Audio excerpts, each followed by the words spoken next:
There are about 5,500 people that are diagnosed annually in the United States with Lou Gehrig's disease. 30,000 people at any given moment in the U.S. that are, quote, living with ALS. My husband, John, was diagnosed with Lou Gehrig's disease, otherwise known as ALS. There was no talk about your mental health. I mean, there was no discussion about that piece of your life, which is huge.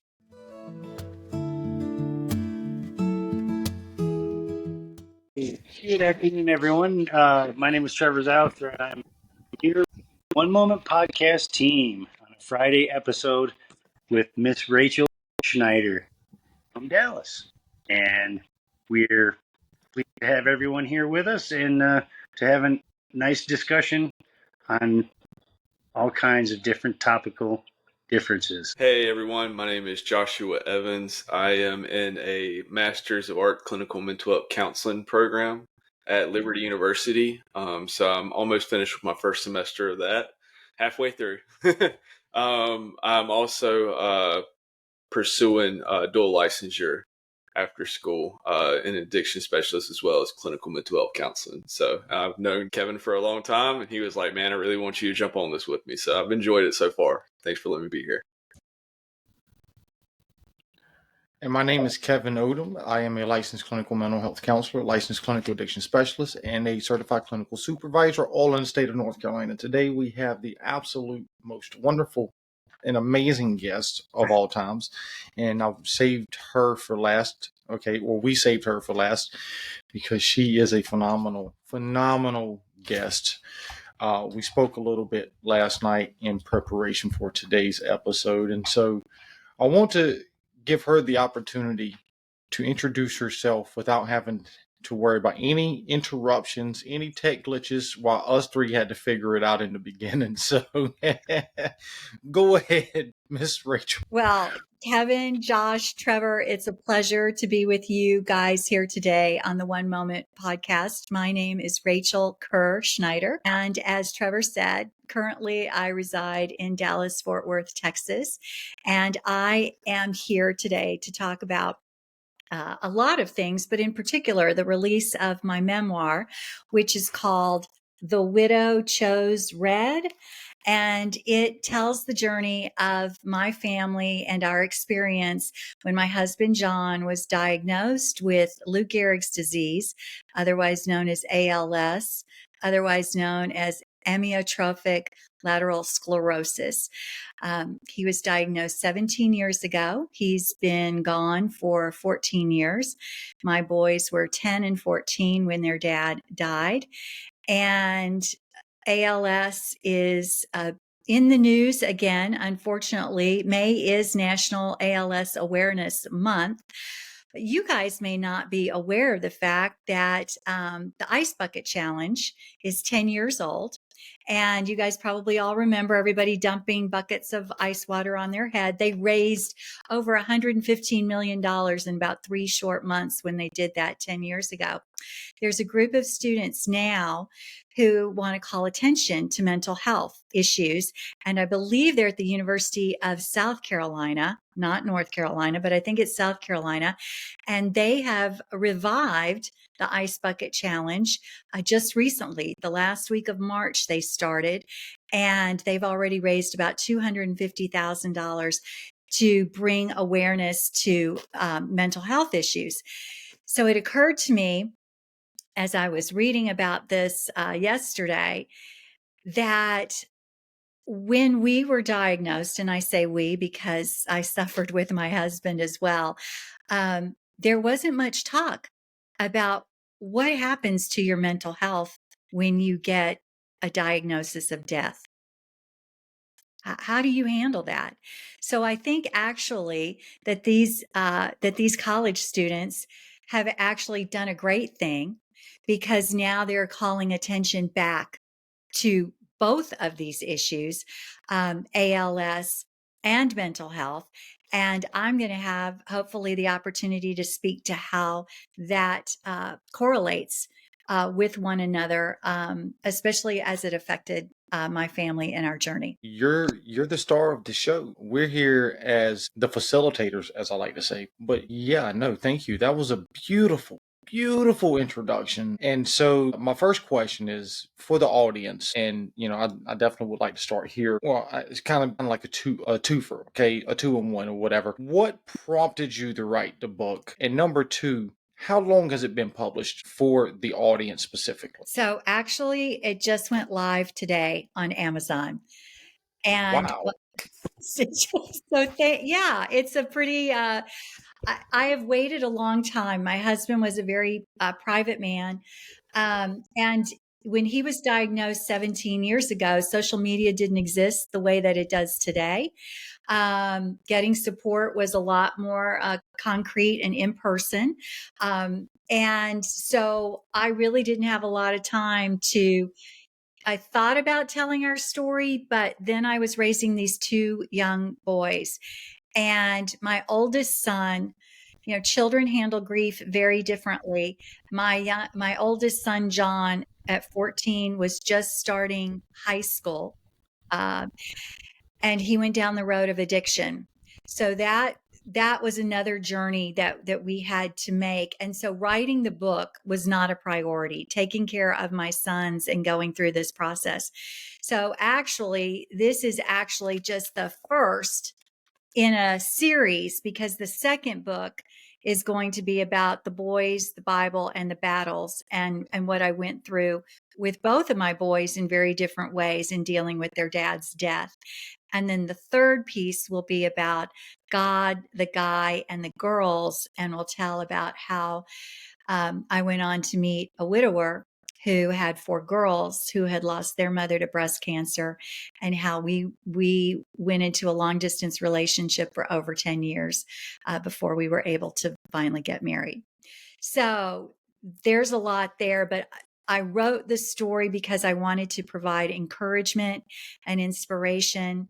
I grew up in a faith-filled family. I've always had some kind of faith, but it changed and it grew dramatically after we received this diagnosis. And I believe that there are a lot of people out there who need additional fortifying of their faith. And I want to help them and encourage them to fill up that reservoir so that it's readily accessible when they need it.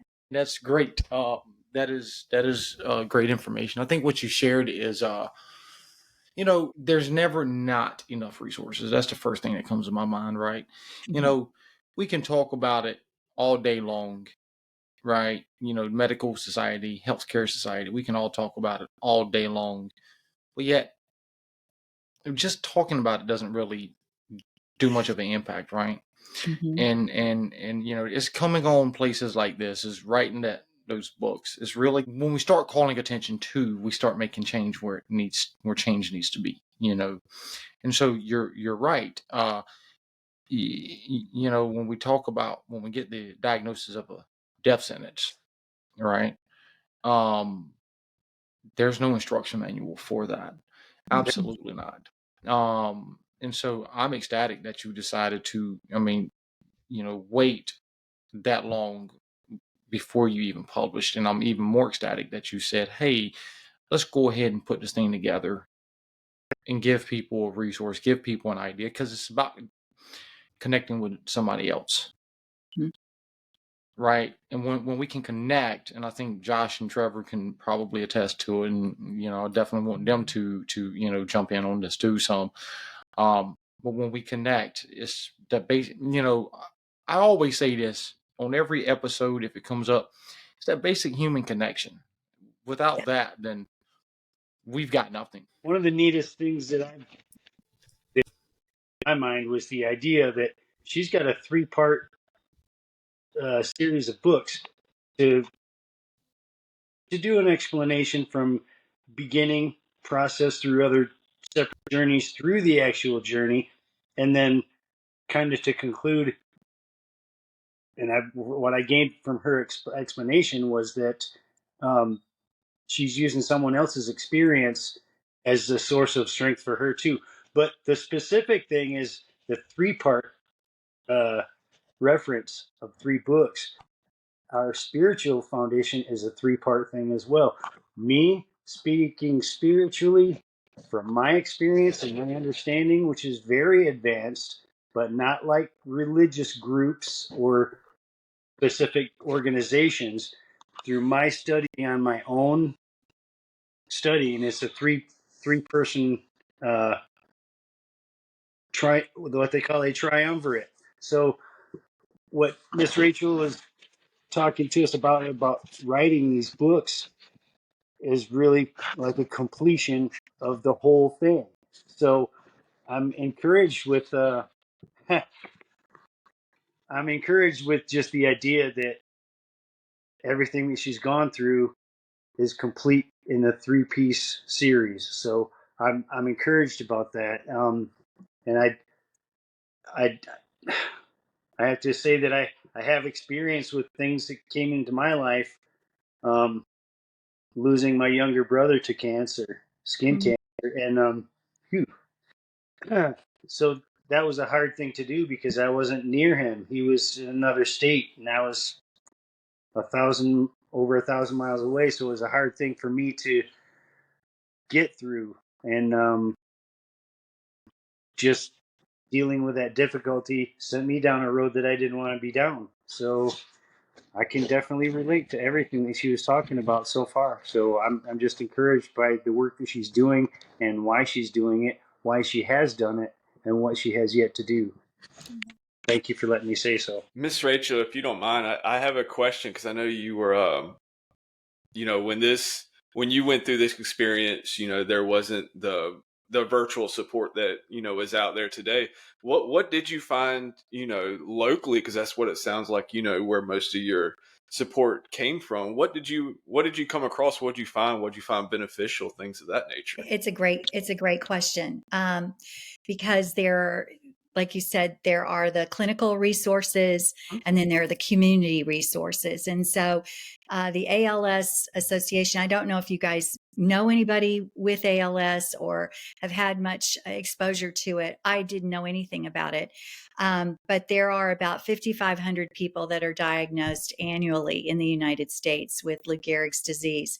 There are about 30,000 people at any given moment in the US that are, quote, living with ALS. So it is a very small community.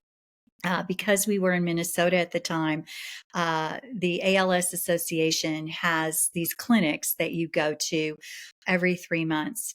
And so there you get all of the clinical support, right? You see a neurologist, you see the nutritionist, you see the physician, you see the rehab I'm trying to, it'll come to me. But the physical rehab person. And so that's one end of it, which is strictly they manage the progression of the disease. There's no, and the one component that I found, there was no talk about your mental health. I mean, there was no discussion about that piece of your life, which is huge. I mean, it's huge. Now, things might have changed. I don't know. But what I do know at that time is we found our support in our community. And I had 12 girlfriends who came from all different parts of my life. They became my tribe, and they became the hands and feet of Jesus, and they ministered to me and my family in completely different ways. One of them was great at making sure the carpool was handled. One of them was great at making sure meals got on the table. Another one was great at making sure that all of my bookkeeping and all of that was taken. I mean, just they came in at different time. Rachel, it's time for you. You need a break. You need a nap. I'll handle things. So they were right there. And, once again, you can feel very isolated because you really don't believe, well, there wasn't anybody else that I knew until I went to an ALS support group. And my husband only went once. He said, I can't handle it. I cannot I can't look at someone who's farther in the process than me. I can't handle it. And I had to respect that. I didn't need to force him to look at what was coming. I kept thinking that maybe if we knew, we could handle it better. But there's so much shock and numbness when you get news like this, because there's literally nothing. There's nothing. And in 17 years since this diagnosis, nothing has changed about that. It is still the death sentence that it always was. And they're no closer to a cure than they were, which is frustrating and saddening. And yet we know the research has to continue. We know those things have to go on. But I will say, and two, family. So my family was living in Australia at the time. They still are.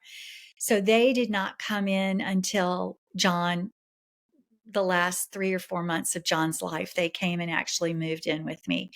And then, John had a sister, and his parents were divorced. So there were a lot of people in and out, because no one lived near us. And so a lot of times I felt like I was living in Grand Central Station.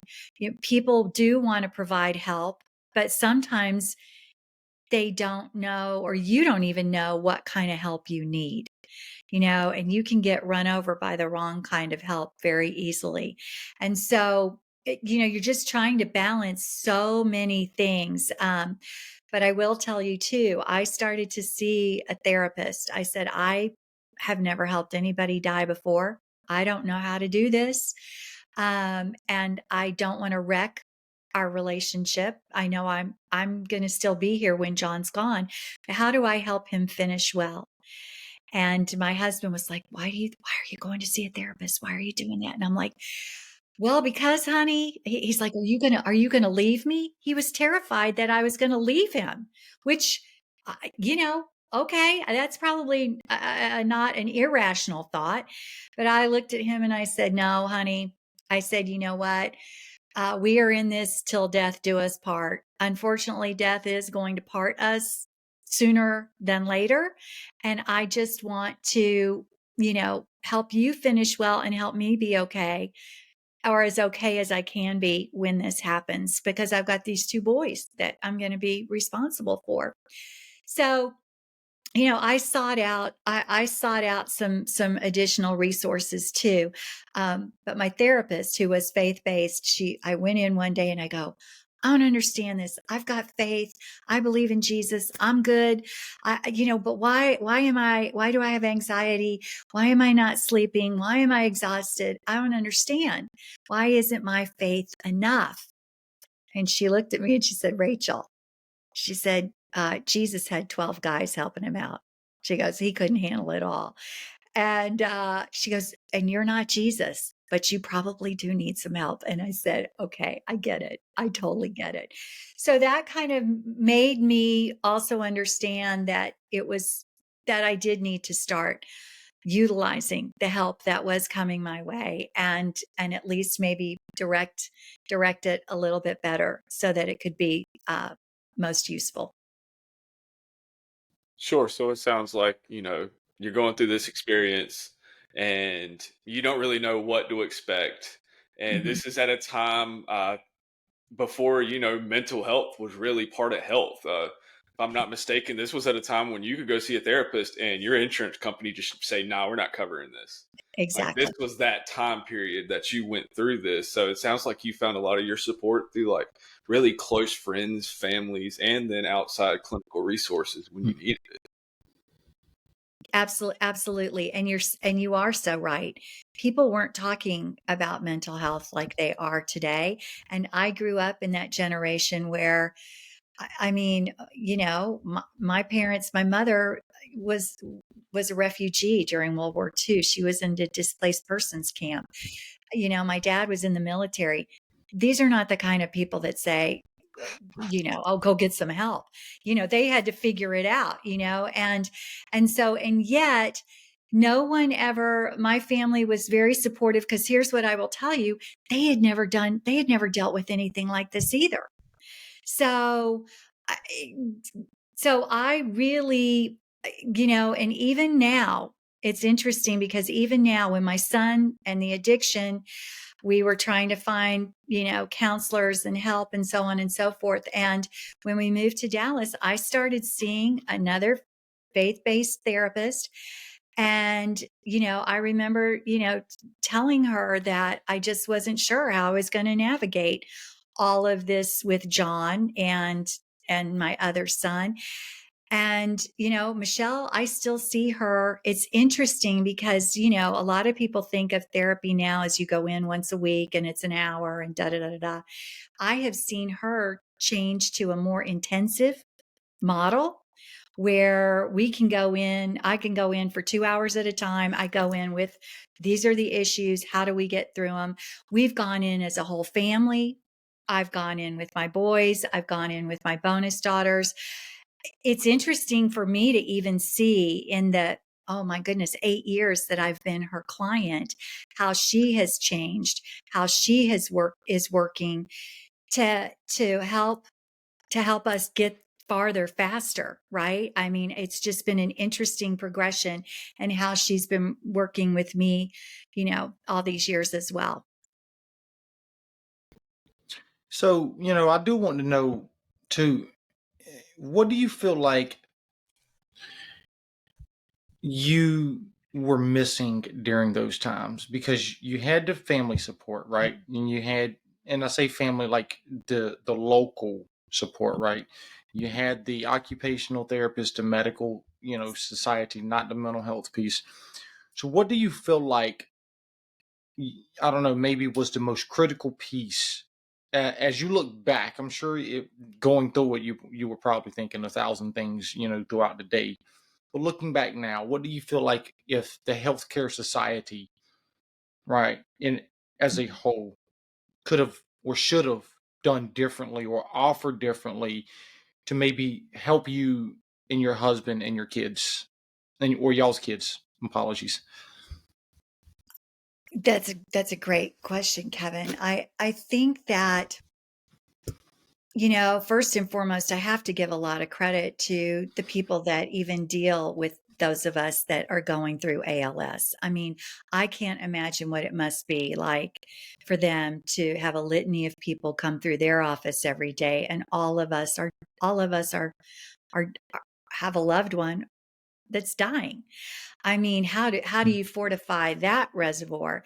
But I think the piece that was missing for me, the biggest piece, was that I couldn't find someone who had gone through this. I couldn't find me. I couldn't find another one of me out there. And that was the one thing. And I didn't find them until after John was gone. And okay, that was somewhat helpful, but I didn't have anyone that I could pick up the phone and say, okay, he can't pick up his hand today, or he almost choked on a piece of food. What do I do? How did you handle that? Or did you find something that would help him walk a little? What I didn't have that person. And as you were saying earlier, Kevin, it's about that connection. And I think even now, before we got together, I had someone on the phone say my next door neighbor just called and said he's been diagnosed with ALS at 78 years old. And my heart immediately just goes back to that place. And I'm like, please give him my name, give his wife my name, my number. I will be happy to just listen or provide whatever bit of support I can give you, because I've walked that walk. So that is the piece that was missing the most for me, was just having that other person to relate to about just the routine of life. No, and you're right. And before Josh asks his next question, or Trevor comes back and asks his next question, just for I know we know what ALS is, right? Yes. But I'd like to ask a very common question that is always asked by many people. Can you describe to us, from your experience, what ALS is. What does ALS mean, and what does it do? And you're absolutely right. A lot of people hear it and they're like, what does that mean? The simplest explanation is the body self paralyzes. So the motor neurons that carry the information from the brain to the muscles start to die. So the muscles then can't get the information that they need from the brain to move. So you literally see the body atrophy. I mean, just imagine somebody just starts to disappear in front of your eyes. My husband was 185 pounds. He was 120 when he died. I mean, they just literally just shrivel up, and all that muscle just dies. And what happens is, because the diaphragm is a muscle that works our lungs, the diaphragm stops working and basically you suffocate. So there are a large percentage of ALS patients will get a feeding tube because at some point it becomes too difficult to swallow, to chew, to eat. So they will get a feeding tube, and a very small percentage will get the trach, which is the breathing tube, which at that point eliminates verbal communication and also takes you to a different level of care. So it progresses. They found no way to stop the progression. And, anywhere from 2 to 5 years is where you're at, in the process. So, you end up in a wheelchair or bedridden, can't talk, and usually using a CPAP or BiPAP, with the breathing. So it is full on, and there's no way to know how fast or how slow it will progress. But in the end, it is, and the biggest thing is that your mind stays completely sane. You are aware of everything that's happening. It's brutal. That's really intense. Maybe some of it I wasn't aware of, but having to deal with that in a straight, sane sense has really got to be a traumatic experience, and I can't imagine how the individual has to go through the development of those, sometimes faster, sometimes slower, of the degradation of their condition, their human condition, and that's just really an intense description for me to even comprehend of it. So to be the person that has to support the other person and to be the family member of them is kind of a saddening thing for me, because my experience with what I was referring to with my younger brother and his cancer was the same thing, because I was 1,000 miles away. So you could be in the same room, but you could be 1,000 miles away and still not be able to help do anything. And it's a really encouraging thing to know that you had the strength to get through it with him and your children and your family. I think that one of the things that was helpful, because when we got this diagnosis, I looked at my husband right away and I said, okay, what is it that you really, really, really, anything you've ever wanted to do in your whole life? What is it you want to do? Because we need to do it. While you can still do it, we need to do it. And he looked at me and he just said, Rachel, I just want to live a normal life as long as I can with our kids. And there is something to be said about the routine of our life. And I know sometimes we feel like it's boring, or it's moving along too fast, or is this ever going to end? And what I found for him was that he just wanted to be there when the kids came home from school. He wanted to make sure he got to their games. He wanted that until the very end. And he was able to die at home, with the kids. And it was where he wanted to be, and to listen to the house going on every day, and to just know that he was still a part of it. Although he couldn't participate in it the way he wanted to be, he was still there. So I think that made a huge difference. And as you were saying, Trevor, I can't imagine having an itch on your nose. You want to scratch your nose and you can't lift your arm to get to it. Or you want to turn over at night, you're in an uncomfortable position. You can't move unless, you have somebody there to turn you. And he, as it progresses, they do give you some anti-anxiety meds because of the fact that you are aware of everything that's going on. And yet I can't get my head around it even today about not being able to scratch my nose if I need to. Being able to do the self-care things that you just take for granted, being able to do is just a massive undertaking for someone going through ALS, I'm sure.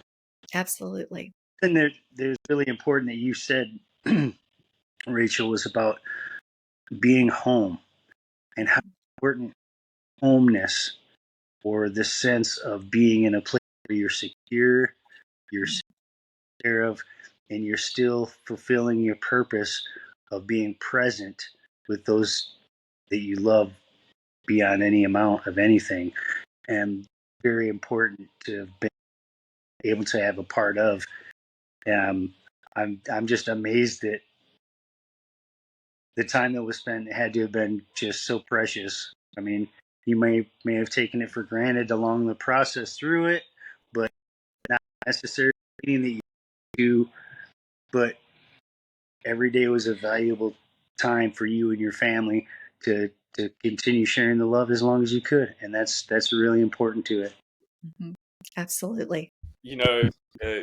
It sounds like your husband kind of understood something that, like Trevor mentioned before, I often forget, and it's that just being in that moment, just living, wanting to be, home and do the daily routine. Well, that comes with some stability, and you be able to control that environment a little bit. I'm sure that definitely it would have helped me, been able to just kind of soothe some anxiety if I was at least able to kind of control it, knew the routine, knew the environment, things like that. Um, but I want to know, Miss Rachel, is, how did that change your routine when y'all first got this diagnosis? And, what I know you spoke a lot about your faith. What was your faith like before, during, and after? That's what I'm really kind of curious about, because you mentioned it very early on. The how your faith was an important part. Well, what did that look like? What was that progression? What was that growth like? Yeah, it was, Josh, it was big. And I don't think I really realized it at the time. Because first of all, I knew that I do believe in my heart of hearts, God doesn't make us sick. I do believe that we're allowed to be tested. And unfortunately, I think sometimes the only way that God can get our attention is through our suffering and through our pain.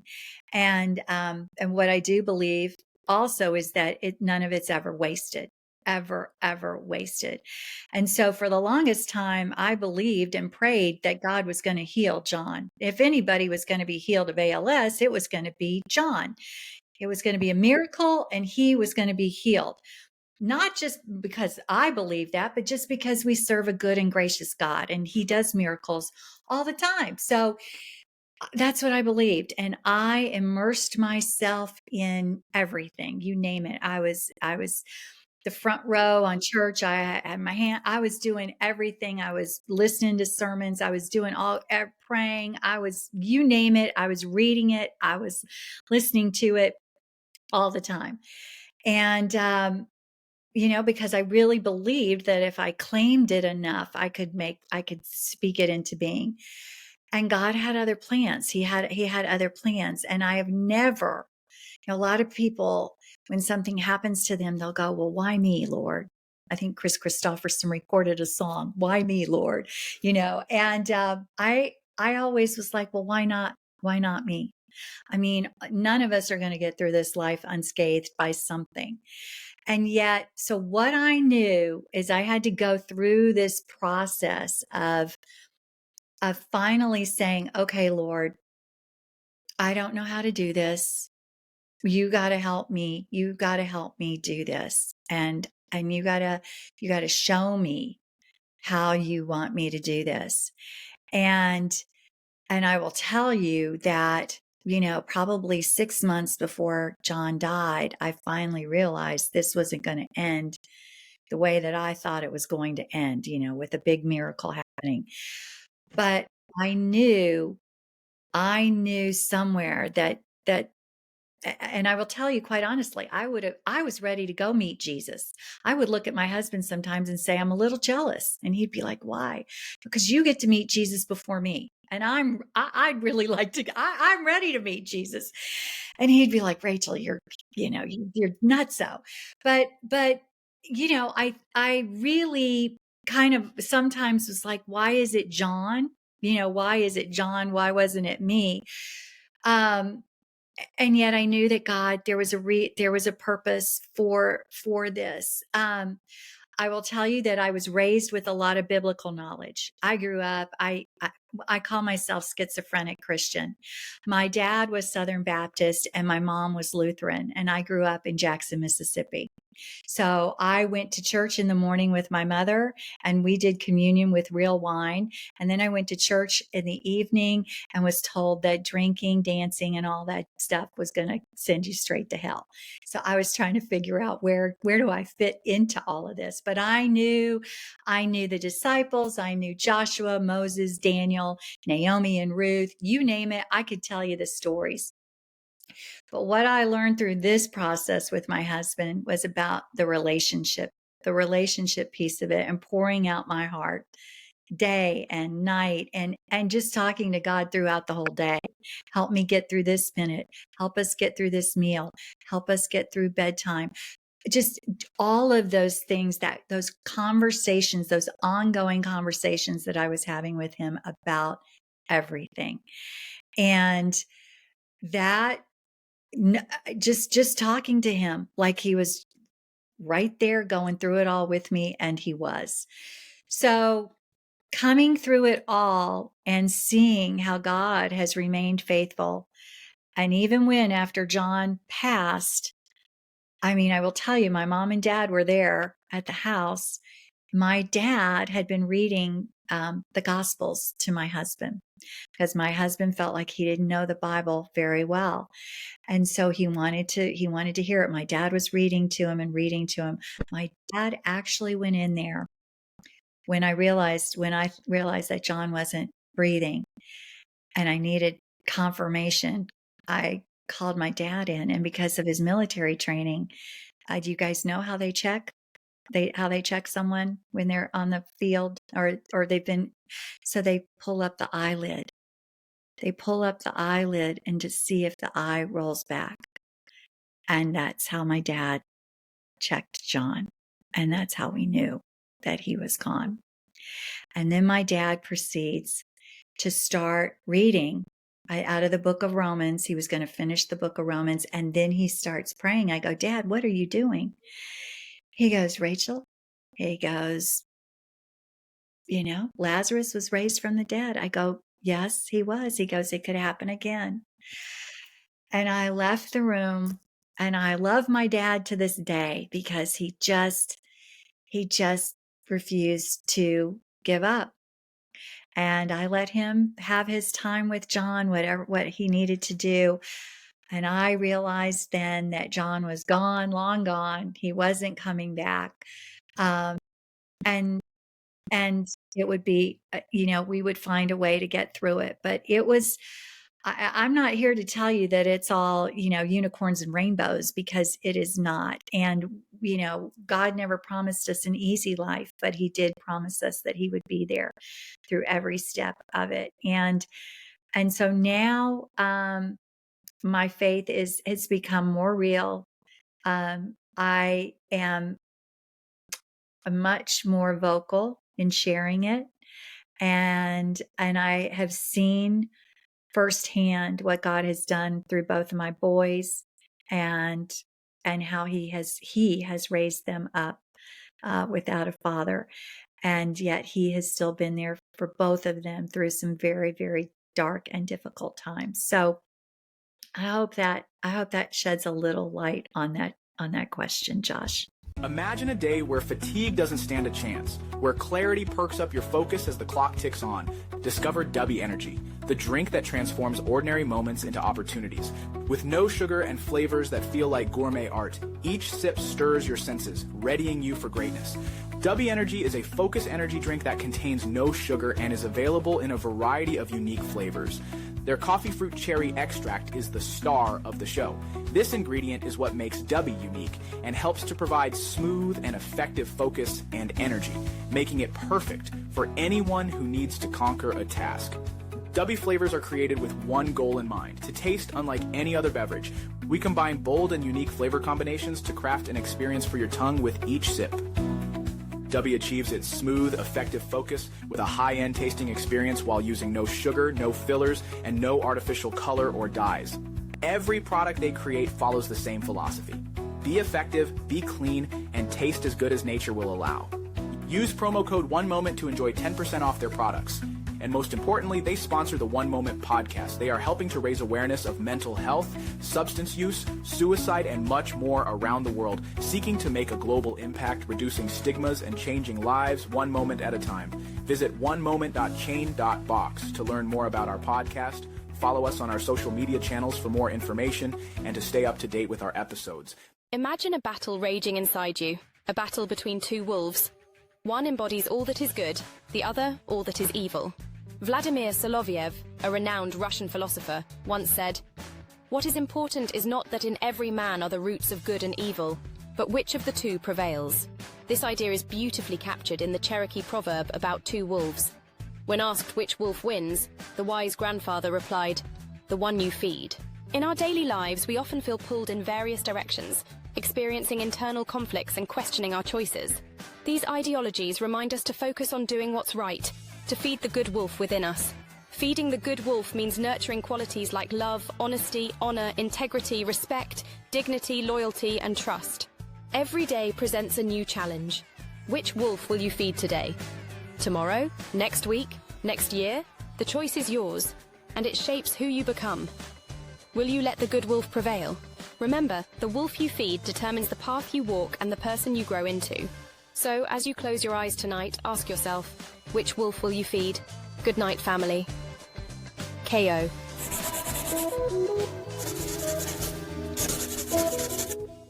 I am constantly amazed by the profound impact of sharing our struggles with each other.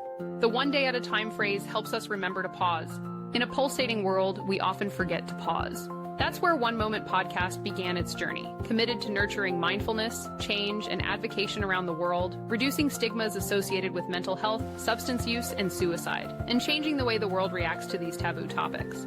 Your voice of reason starts here. Founded by mental health professionals and agents for change, our mission is to offer insightful narratives that foster not just reflection, serenity, and insights, but to tackle the problems and solutions of mental health, substance use, and suicide on a global scale. We are making it our vision and mission to make a global impact on the mental health, substance use, and suicide crisis. It is easy to feel isolated and unheard, or like you're carrying your burdens alone. On the One Moment podcast, we remind you that you're not alone in your struggles.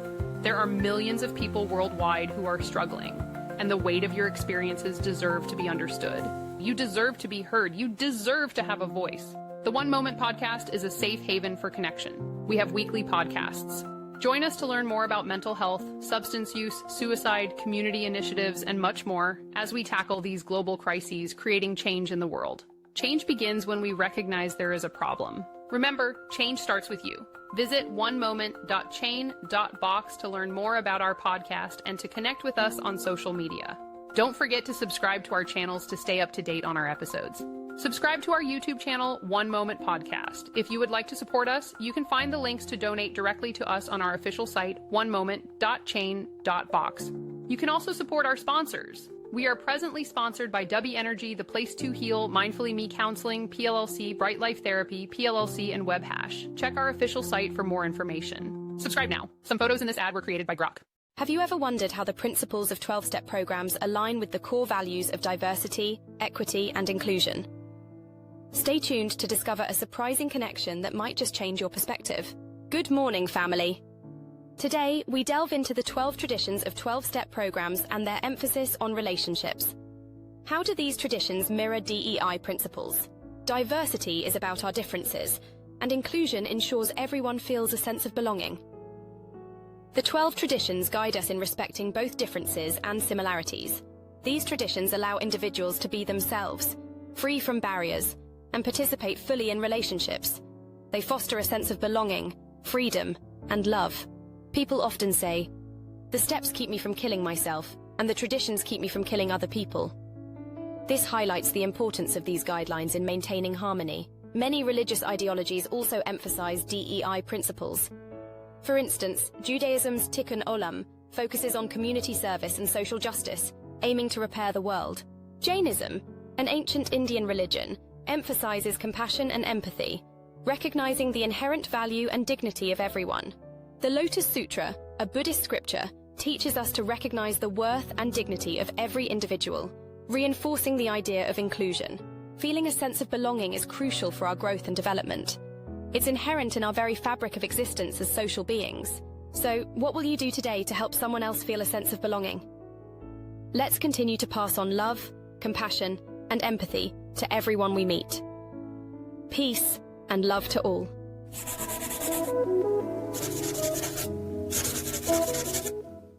Yes. What I think I could just kind of heard you talking about as far as context goes is you had not a lot of knowledge, but during this you started to embrace the relationship aspect of it, and then that's what you kind of cherish most now. Absolutely. Yes. Yeah. So no, and that was a great question, Josh. Appreciate you, asking, and thank you for sharing your experience with that. I have another twofer. Okay, if you've already answered the first one, just tell me you've already answered it. I don't know that I have, but shoot. All right. So where does the color red come into play at, for one? Okay, that's number one, because I haven't read the book, and of course, I haven't bought it, but it's going to be something I'm definitely buy on Amazon. Just out of support for you, I'm definitely going to be buying it, and I hope Trevor and Josh and whoever else watches this buys it. And so that's my first question. My second question is, if you could take a moment, and I can't do clinical therapy, okay, but this is more of an educational question for the audience, and for people who are going through the same thing, or maybe just got a diagnosis, or maybe even just for some connection, right? Mm-hmm. How would you describe your mental health during those times? And if you could maybe talk a little bit about how it is today, right? Like, what was it like going through that process, your mental health? So yeah, those are my two questions. Okay, so I'll take the first one. I wore red to my husband's, I called it a celebration of life service. And this was before celebration of life became the term that it is today.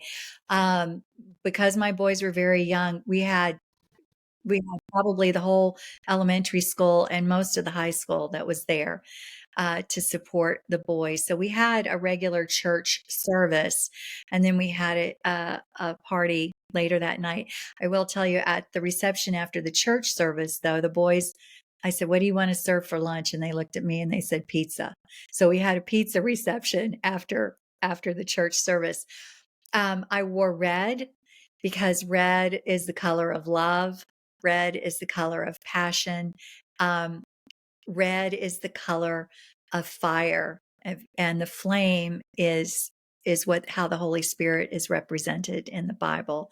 The flames of Pentecost, and how the Spirit filled the disciples and others on that day when they received the Holy Spirit within them.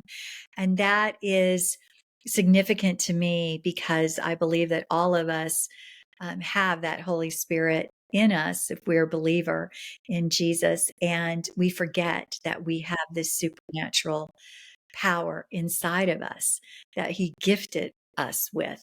So red to me signifies celebration.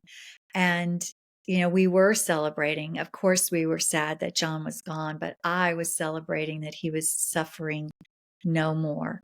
And that was significant. My own mental health, that is a huge question. I love it. Thank you for making me think about that, because I will tell you, when you are a caregiver, and some of you may have experience with this, it is full stop, nonstop. How is everybody else doing? And when you have young children, or you have someone who needs constant care, your self-care is not a priority. And that's why that tribe, those 12 women, were so important, because they could see me. They were on the outside looking in, and they could see when Rachel needed a timeout, or when the boys needed an outing, or maybe when somebody needed to just come and be with John for a little bit, and just give him someone different to talk to as well. They could see things that I couldn't. It's interesting, because I know that I didn't sleep well for a long time before John died, and after he died. I didn't think I would ever sleep through the night again, because I was so used to getting up, checking on him, checking on the kids. It just becomes a pattern, right? A habit. My mental health, I think when you are in the middle of this kind of chaos, your mind, or at least mine, just goes into, you just handle the immediate and what's in front of you. And that's about all you can deal with, right? You can't make any long-term plan. You just kind of go, this is what I have today. And that can even change from minute to minute. I think I was fairly healthy, but I don't think it was until after my husband died that I really realized the impact and the trauma of it all. And I had never really thought of an experience like this as a trauma, but it is. And I just think that I was so busy just trying to make everything good for as long as I could for everybody else, that I just didn't realize it. So I think for me, it was the aftershock, I guess, that I really realized just how compartmentalized I had become. And that was for me, that was fairly big, because I think, isn't it men who compartmentalize more so than women? But I went into that mode. So it took a while. It took a really long time. And then I had to deal with my son. So I don't know that I really got a chance to really take an inventory of how I was doing mentally for a long time, because I left my husband, John, and his death, and moved right into my son, John, and trying to figure out what in the world is going on with him.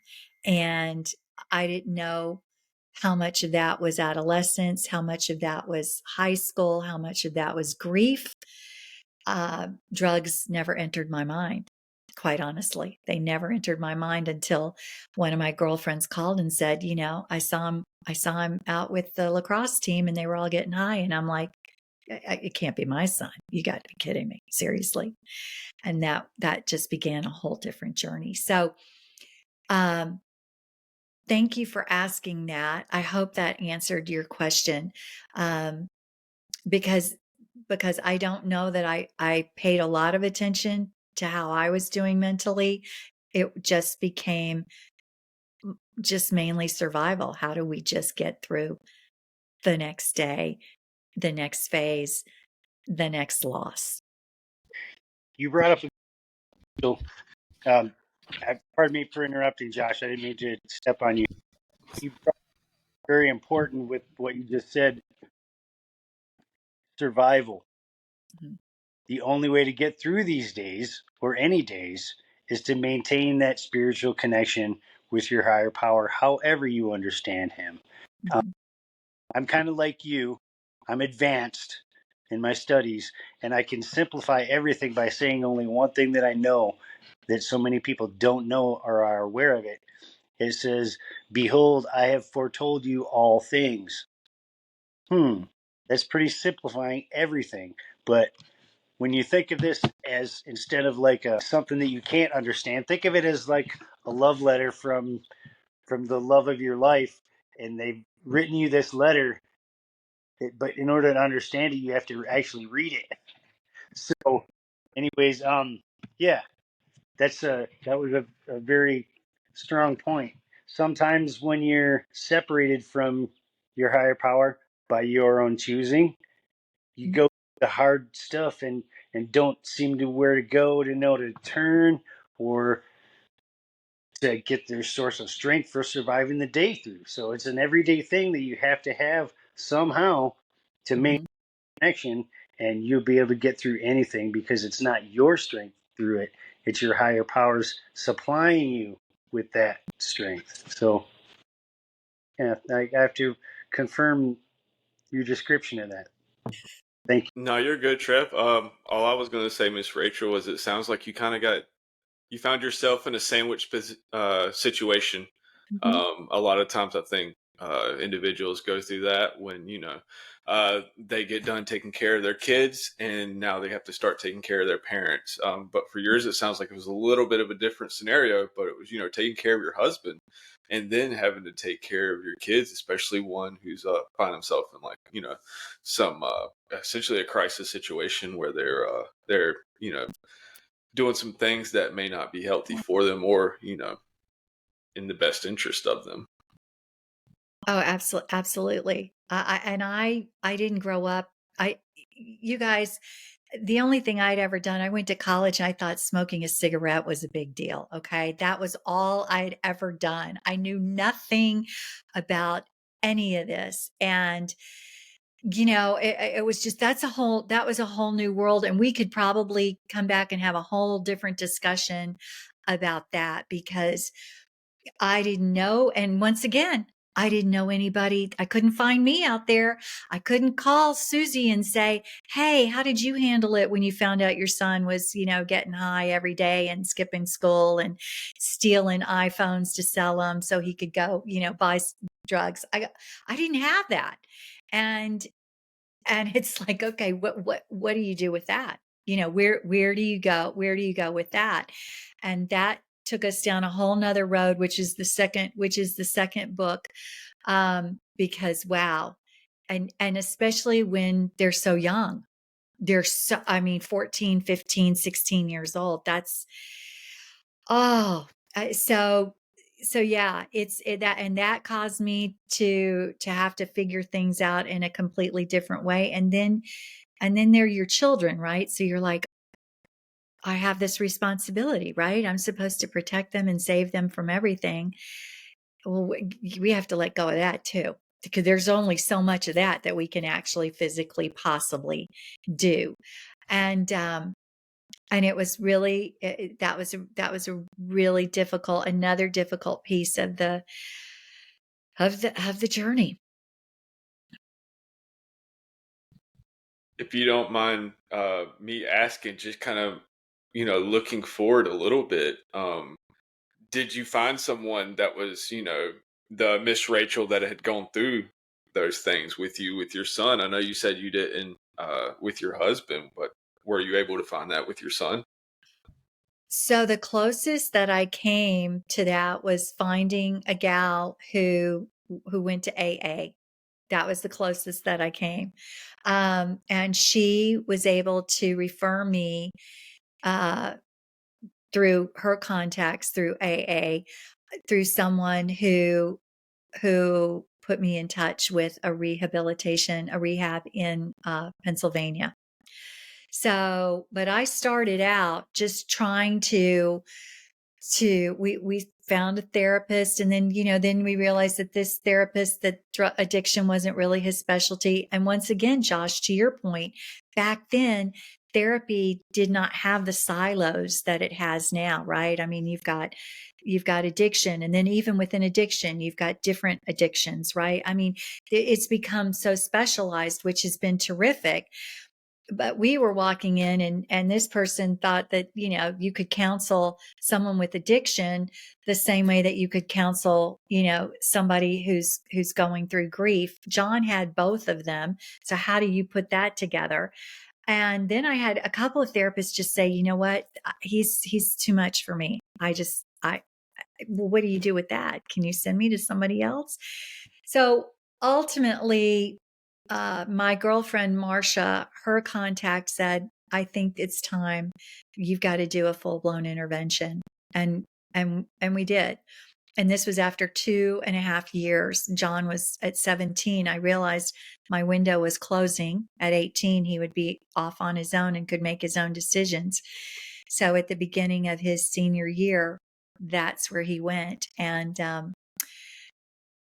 he was there for 4 months. And at that point in time, people were like, well, how are you going to pay for college? I go, I'm not even concerned about college. This kid may not live long enough. I'm so not worried about college. I got to get him through this year of whatever. He didn't even make it. He didn't go to school his whole senior year. He ended up getting his GED, and I'm happy to report he went to college. He got his degree in psychology. He did some work in addiction recovery, and is doing great now. He's doing great. But wow, what a journey! I mean, he was in therapy with Johnny Manziel. How does that happen? Seriously? Yeah, I think you find it interesting. Somebody's asking, how's he going to finish school? And we're like, we're worried about him living through the night, essentially. Thank you. We need to Thank prioritize things a little bit different here because, I know. yeah, You're Right. yes. he's obviously not on the normal track now. We need to find something that is track specific to him right now because his needs are different. That's what I was thinking the whole time is, why would you ask somebody who's out there, who's living on the edge of life, probably could croak any minute, well, how are you going to pay for school next year? Yeah. I'm not even, as a therapist, I'm like, I wouldn't even tell my patient that. I was like, look, let's get you somewhere so we can save your life real quick. Okay. Yeah. Thank you. Thank you. Thank you, guys. I know, but you guys, you've got to put it in the context of where we were in time, right? And Yeah. and two, people, even if they had issues with their kids, they weren't broadcasting them. They were not broadcasting them. It was still seen as it's the parents' fault, right? It's the parents' fault. And we know sometimes, yes, I'm not going to say that I didn't have something to do with it. But once again, John went through a trauma. I mean, we waited a whole year before we told these boys about their dad's diagnosis. And we did that on purpose because, number one, they were very young. And you guys all know that children can only absorb so much. And we didn't need to overwhelm them with all of it. But when they finally started realizing something's wrong with daddy, then we had to sit them down and say, okay, this is what's going on. And my youngest son, Jake, wanted to know, he had 2 questions, well, 3 actually. Is daddy going to be in a wheelchair? Yes, daddy's going to be in a wheelchair. Is daddy going to get out of the wheelchair? Probably not. And then, is daddy going to get any better? And when your 8-year-old is looking at you, asking you these questions, now what I do know is you don't lie to kids. You don't have to tell them everything. Like, no, daddy's going to die in 2 to 5. No, we don't need to go into any of that. But what I did tell them is I said, you know what? We will pray every night that Jesus will make Daddy better. And maybe he will, and maybe he won't.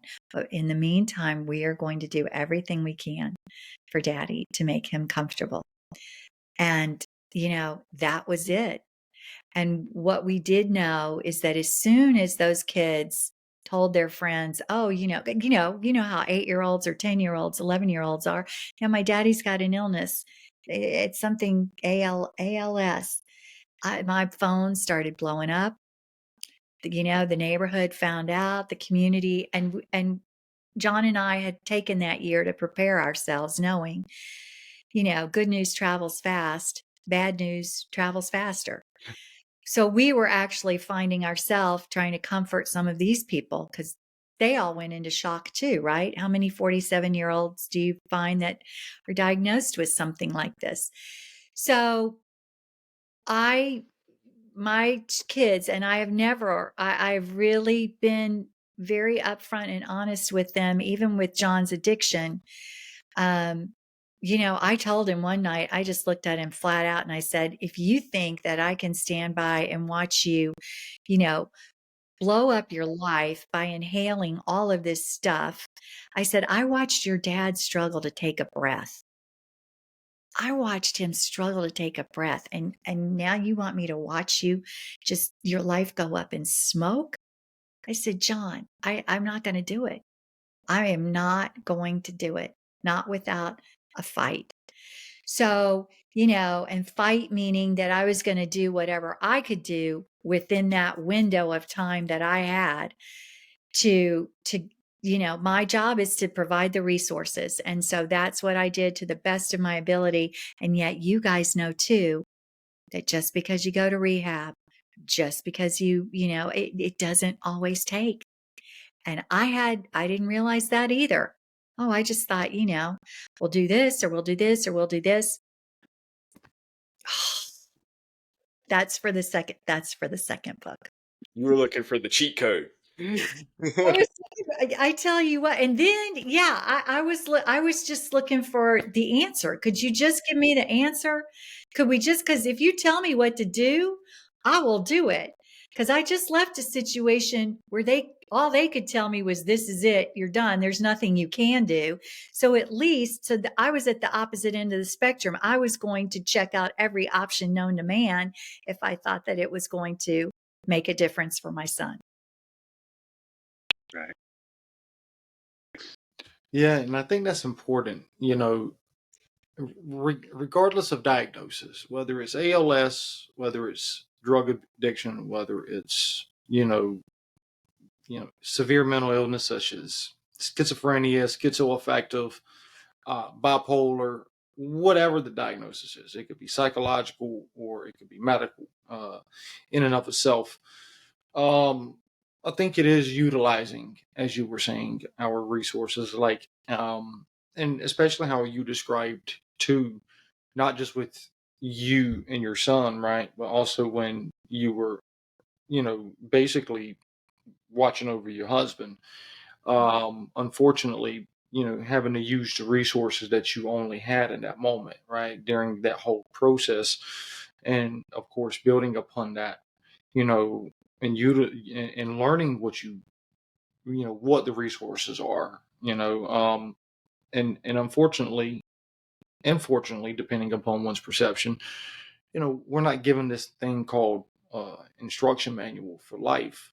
So it is about, really trying to figure out and make sure that, as Josh said, making sure that track fits wherever we're at in life, and so what would you give advice to somebody? That's okay. That's one of the things, right? Is that none of us want to have regrets. None of us are. We hope that we're living the best way that we can so that we don't have those regrets. So I understand that. What would I change, or what would I suggest to others who are going through something like this? Number one, you have to honor the person who has the illness. Okay. And I worked very hard to honor my husband's wishes because I would have probably done it very differently. Okay. So that was hard for me. But it was important to him. And that would be the first thing. The second thing would be, and this is going to sound very morbid, but if you know that you are leaving this world, please don't leave it up to your loved ones to figure out how you want to be remembered. And that is a whole nother topic that I could go into about how planning, and I'm not talking about just a service. I'm talking about, how do you make the arrangements for what does life look like? How do I now have to manage? I have to manage a household without an income. How do we make plans for what does it look like, when I'm not here anymore, in terms of how do you live? What do you need to do? Sell the house, move here, do this, whatever. Let's talk about those things. And those are not easy conversations. And those are conversations that usually need to be had more than once. So I would certainly say, please, because you know what? Once you get that done, then you can focus on, okay, how are we going to enjoy and appreciate the time that we now have? What does that look like for you, person with the illness, for me and the family that loves you? And to Josh's point earlier about having some kind of control, being able to say, this is how I want to spend whatever time I have left. This is what brings me joy. This is what I want to do with you, rather than, okay, we're coming in to take care of and you having to just be the person that soaks it all up, right? And says, oh, okay, let me just that's huge. And for your mental health, and I know for my mental health, for John and I to be on the same page about some of those things, having the strength of mind and clarity here, we were able then to put that into action. And that, I think, was so important, for us to be aligned that way. So those are the things that I would, and don't lie to your kids. You don't have to tell them everything. And listen, the internet, I mean, the information, the myriad of informational options that are now available, kids can find out anything. We all can, right? It didn't work that way. My kids didn't have phones when they were that young. They didn't have them. That technology wasn't at their fingertips like it is now.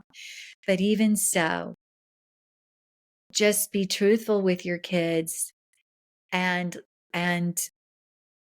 just know that they're still your children, and let them be kids. I mean, my kids had to experience, let them be kids for as long as they possibly can be, right? We're all in such a hurry to get to be adults. Say no, let them be kids for just a little while longer, especially in the face of something that can be so traumatic. Miss Rachel, I do have a question that's kind of come to mind when you talk about, essentially planning for one's death, or, loved ones, what, leaving behind, things of that nature. Like, did y'all ever have like an interdisciplinary team, like palliative care, where there's social worker, psychologist, something like that, come in and kind of help guide you through any of that? Or was that just not available when y'all were going through this? It just wasn't even. It wasn't even, no. I think the closest we got to that would have been a chaplain, coming over to maybe, just have a quick visit. And that was it. There was never any, no. And I think that fortunately, I do believe that maybe some of those services are more available, or it's more the norm than not. But back then, no, it wasn't a thing. It just wasn't part of the process. Do you feel like not going through or not having that resource available kind of make it a little bit more harder on y'all? Oh, without a doubt. I think that, I will tell you, Josh, the one thing I can remember is, and this had nothing to do with an interdisciplinary team. Sure. This was just getting a call, or maybe I reached out to make some arrangements, and somebody came over and said, "Oh, you can prepay John's service, and you can have all this done ahead of time." But it was like it had nothing to do with the whole being, right? You can just check the list, check the boxes. You're going to get this casket. You're going to do this program. You're going to, it's and I was like, you know what? None of that feels good to me at this particular moment. I'm not going to, that's not going to be it. So, I do believe that is a very overlooked aspect, especially for this particular disease, right? There are some others that are catastrophic as well. But when you know that you're on such limited time, what I do believe is that if you can get to that, I truly believe if you can address that piece of it sooner and then have it done, it frees up your family, and it frees you up as the individual to know that that's been taken care of, and we don't have to worry about it. Yeah. And I know that goes against everything our society tells us. But who are we? Let's think about this. Your loved one has died. You are in such a heightened emotional state, and you're supposed to pick out music, pick out verses, pick out people to talk, and you're in this state of distress. And then you're arguing over, oh no, he would want to be buried in this, or oh no, he would want us to do this. And I'm like, and this is what this is what, and how did this person really want to be remembered? How you think he wanted to be remembered may be completely different. So those are the things. And yet I know every time I brought it up with my husband, he would just look at me like, you're going to take care of this, Rachel. I know that you will. And I asked him one day, I said, do you want me? He loved the water. We had a boat. I said, do you want me to like put a bench out by the lake for you in memory of, or, do you want me to plant a tree in memory of how is there something, John, that you want me to do that could be here years to come after you're gone? And he just kind of looked at me like, what are you talking about? And I thought, okay, this is just too much. This is just obviously, I'm not going to make any progress with this. So, and I hate that. I hate that. I also understand that can just be part of somebody's personality too. And yet, after all of this, I had hoped that, my parents would get their stuff together. John's parents would get their stuff together. Everybody would go home and get it all together. And no, Nah. nothing's changed.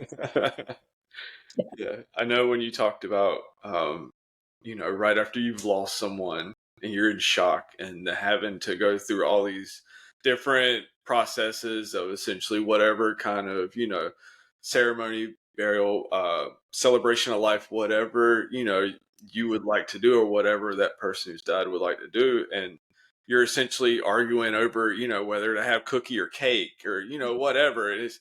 I think it's either like you have the people who avoid it completely. I don't want to talk about none of it. I don't care. We just get through it. And the other people who distract themselves with it, they're like, no, it has to be this way. It has to, either way, you're just trying to avoid that emotion that you're going through. Just kind of make that pain stop. You were absolutely right. And then just imagine what it's like if you're 10 years old or 14 years old. How do you even? Yeah. I can't even comprehend it. I can't. I don't, Exactly. No, it's almost like addiction, right? It's family disease, right? That's what we say substance use is, and that's what ALS is. Apologies, Trevor, but you were about to say something. No, I was just going to say that I kind of have an opposite view of that in a sense. Um, I started working full time at 9 years old, and I was trying to live at home at 12, and was emancipated and legally responsible for myself at 15. So the behaviors and adaptations that I thought were the solidified way to go were completely opposite of really the way to go. And through my own experience, it took me such a long time to develop the recognition of that now that um, the the self-care thing is so important now that I've evolved it into a point where it is like my very survival attitude now. Okay. The basic instructions before leaving Earth as the only source of any verifiable information. Don't get me wrong. There's psychological and mental and socio uh, sociological word developments that you have to develop through relationships with other people, and that's the biggest part about the human experience, is that we get to share our experiences with each other to develop to the point that we can do it to somebody else who might be having a problem, trouble, or issue that they're suffering with. And Mm-hmm. I just know that everything does happen for a reason. I don't believe that there are any mistakes in my higher power's plan for this world and each of us. But through the struggle, getting through the hard stuff, that strengthens our individual relationship with our higher power. So that's very important. Everything that's difficult that we go through confirms that. And so where we want this inner self to go after this physical part of us is gone, that's going to determine where that destination is going to be, because there's only two, with or without. And so yeah, I didn't want to be oppositional or anything like that, but I just wanted to share my experience, because born as a child in 1971 with a birth control device in their ear and premature, I mean, survival has been a thing, a staple of my life for the entire 54 years of it, just up until today. So it's very important that you have a spiritual solid base so that you have the strength to get through each day, even compromised with a health situation, a mental health situation, uh, a drug addiction, all these mental health issues. There's, to me, only one, and that one in a program says that one is God. I can't deny that, because it's true. I've experienced it. So thanks for letting me share that. So, one question for you, and I know we're pressing time here. What have you done to? I wanted to ask this, and Josh, if I need to ask it, that's Josh is my kind of clinical trainer that helps me to become a better therapist, right? But what have you done to overcome grief? If you have overcome it, if you haven't overcome it, what have you done to improve in that area? Okay, here's what I'm going to tell you through my own experience about grief. It never leaves you, but it changes. I still miss my husband. I still miss the life that we would have had. I still grieve that he had to go through this horrible disease. and that he was taken from this world. I grieve the fact that he was not able to watch his boys grow up, because I know out of everything in this world, that was the one thing. That was the one thing that he wanted more than anything. So grief doesn't end, but it changes. And I think that our belief system helps soften those edges. I know that it does for me. I miss him more. I had 24 years with him. My boys did not. So Father's Day is the hardest, even more so than Christmas or Easter, but Father's Day is the one that just wrecks me for them. I would love for people to know that I'm here to support them and encourage them and inspire them. And I would love for them to connect with me through my website, which is spiritedprosperity.com. And of course, I would love for people to get the book, which is day one, you guys, day one on Amazon, The Widow Chose Red, and share with me your stories. Share with me what's going on in your life. I write a blog. You can follow me on Instagram. You can follow me on Facebook. You can follow me on LinkedIn. And just hold tight to the people in your life that are important to you. Not every day is going to be perfect. They are still going to annoy you and exasperate you and cause you to throw your hands up and go, seriously? But you know what? You are with them for a reason and for a season. And none of us knows how long that's going to be. So fortify your faith and be ready for whatever comes your way. And know that I am here to help you put the I back in your spirit. And that, ladies and gentlemen, is a beautiful call to action. Any final questions for her before we end the live? Miss Rachel, I just want to say thank you for coming on, and I do hope you come back when you're ready for the second book to come out, or even before then, if you want to talk more about this one. Yeah, absolutely. I'd like to say, guest too, it was very much our pleasure and honor to have you participate with us in our endeavor and bring global awareness to this mental health issue that is very important to everyone, no matter where you live in the globe.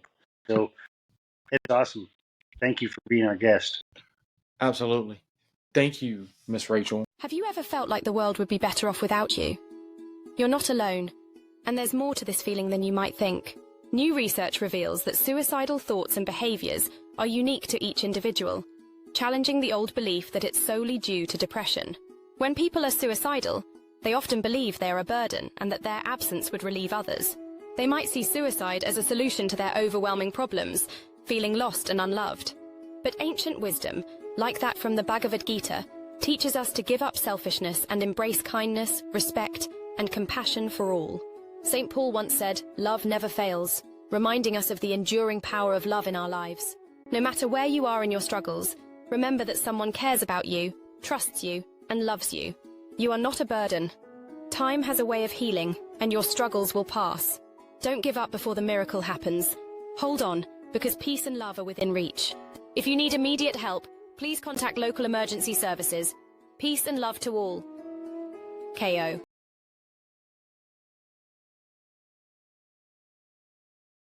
Does anyone else have that one tool that makes building a website a breeze? In an era driven by digital change, WebHash is the indispensable tool that holds the key to effortless website creation. Create websites that endure, defy censorship, and bypass any single point of failure. As cutting-edge technology redefines reality, seize the power to build beyond limits. Join the Web3 revolution now and forge paths others can only dream of. Visit our site today and build your legacy. Building my own space on the web was always a grind until I hit up Webhash. Their no-code builder is my ace. It's swift and solid. It's like rocking a digital fortress that's immune to the typical shutdowns. Level up your web presence without stress. Ready to stake your claim in the digital realm? Dive into Webhash today, connect your Web3 wallet, and get started. They have multiple subscription plans, from a free version to a lifetime subscription. Check them out today at webhash.com. Most importantly, they sponsor the One Moment podcast, helping to raise awareness to critical topics in the healthcare field. Our official website was built using the Webhash platform. Throughout the projects that the One Moment movement built on Webhash, they stood behind and supported it all the way. Sign up and start building your website today. Don't forget to visit onemoment.chain.box and subscribe to our social media channels. Have you ever felt unstoppable, like nothing could stand in your way? Sia's powerful lyrics in Unstoppable and reflections from Narcotics Anonymous's Just for Today inspire us to explore the choices we face in life. Nobody chooses their struggles with mental health or substance use, yet our decisions shape our paths. It's a journey filled with challenges, but also with opportunities for strength and resilience. Recovery is not just about overcoming obstacles, it's about making choices that reflect our inner power and determination. Imagine the impact of your decisions, not just on your life, but on those around you who are battling their own challenges. Every choice we make can either build us up or break us down. What will you choose today? Reflect on the power of your decisions. Each one is a step towards becoming unstoppable. Think about the people who look up to you. Your choices can inspire them to find their own strength. In moments of doubt, remember that resilience is built one decision at a time. Choose to be strong. Take a moment to reflect. What choice will you make today? Will it be one that showcases your unstoppable spirit? Peace and love to all. Remember, your choices define your journey. Stay unstoppable.